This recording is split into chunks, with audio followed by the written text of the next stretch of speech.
कविता का शीर्षक बच्चे माँ बाप को। उत्सुकता के दौर में हम बच्चे थे, सामर्थ्य के दौर में हम अनाड़ी थे, बेकार थे। वहरी जिंदगी, तेरा भी जवाब नहीं। अब जब प्यार का अर्थ समझे, जमाने की निगाहों में हम बूढ़े हो गए। कविता का अर्थ यही सच है।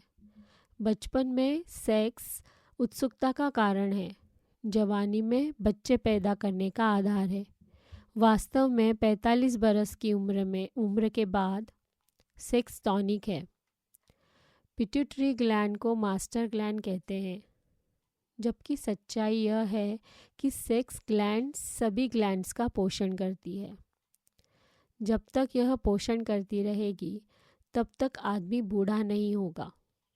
उसका पूरा शरीर और उसके सारे सिस्टम्स सक्रिय बने रहेंगे। कम से कम टेस्टोस्टेरॉन के प्रवाहित होने पर हृदय के आसपास कोलेस्ट्रॉल नहीं जमता। हमारे बच्चे हमें मिट्टी के स्टैचू में बदल देना चाहते हैं। उनका सोचना होता है, अब जब हम पैदा हो गए हैं तो इन्हें सेक्स करने की ज़रूरत क्या है। दरअसल शादी का मतलब बच्चे पैदा करने तक ही सीमित कर दिया गया है।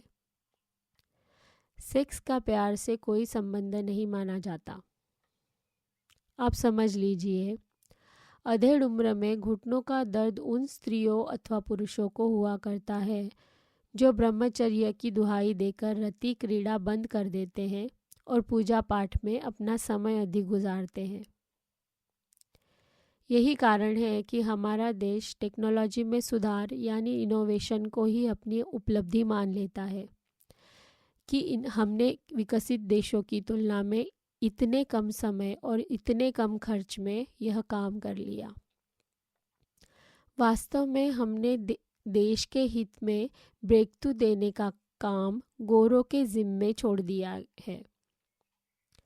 सच तो यह है, जब हम हमारे बच्चे और बूढ़ों को प्यार करने की स्वीकृति देना शुरू करेंगे, तभी हमारा देश ब्रेक थ्रू देने का वातावरण दे पाएगा।